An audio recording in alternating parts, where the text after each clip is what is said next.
coming from? I don't know. Who do you think it is? I don't know.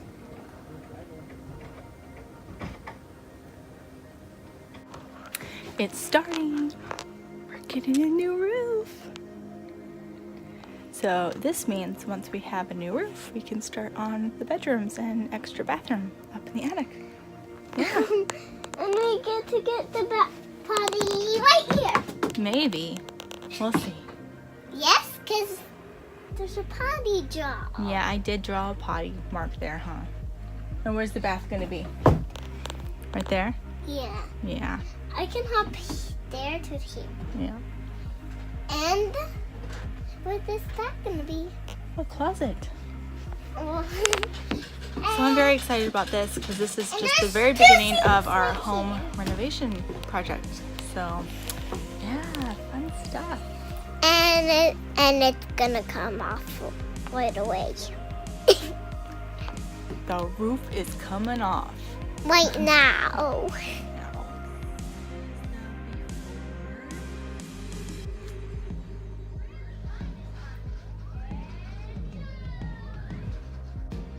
It's raining shingles out there.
We knew we needed the shingles to be ripped off and all the way down to the studs to be open so we can have plywood put down. So other companies I noticed weren't using plywood, they were using particle board, which if you know anything about the different types of wood between those two, particle board likes to absorb water, and that's not something that I wanted on our roof. So there was that. So they offered two things that other companies didn't offer. So we went with them.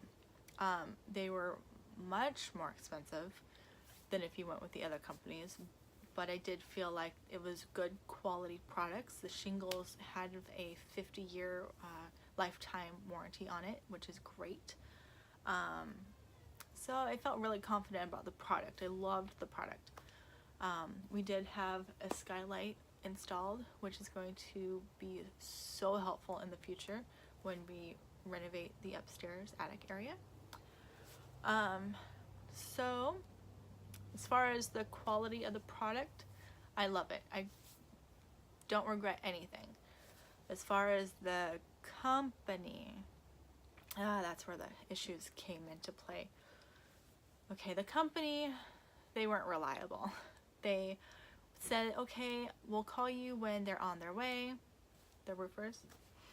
They never called. I just had some random guy knock on the door. He's like, I'm here. I'm like, oh, you are? And I don't see a truck or anything. I just see this man saying that he's here to work on my roof. So I'm like, okay. It was just him and this other kid. And that's it. No, we've had a roof done before. On our last house before we moved, we had to put a new roof on. And they were in and out in 2 days. First day to take off the roof, second day to put the new on. Very quick and easy. They had about 5 to 6 people working on the roof at the last place. And here, this company, they only had 2. It ended up taking them 5 days to complete the project, which I wasn't expecting. I was expecting it to be done in 3, because that's what they said. They said it usually takes 2 to 3 days. Well, it took 5. Then I asked them about the skylight, and they said, oh no, we can't do the skylight. And then the company called me and said that they couldn't do the skylight because they didn't know that it was a brand new skylight. They thought it was a replacement skylight. And I reminded them to look at the estimate, and on the estimate it does say on the contract new skylight. So I'm like, I'm waving the BS flag on that one. You come over here and put my skylight in that I bought and paid for. So they did that. Another thing that irritated me was when we got the estimate, we told them that there were at least 3 layers, if not 4 layers of roofing on top of this roof. And they said, oh no, there's only 2. I'm like, there are definitely more than 2. Definitely. We have had an inspector come, but they wrote down 2. So we're like, okay. And then somebody else, there was like a secondary estimate person came out that did like more measurements and stuff. And he's like, oh no, there's more than 2, so it's going to cost you more. And we had already signed a contract. So we're like, nope. Nope, you were going to charge us for 2. That's what you said. We tried to tell you otherwise, but you didn't listen to us. We signed a contract for 2 removal of layers, so that was on them. Not our fault. Totally the company's fault and their miscommunication, and yeah.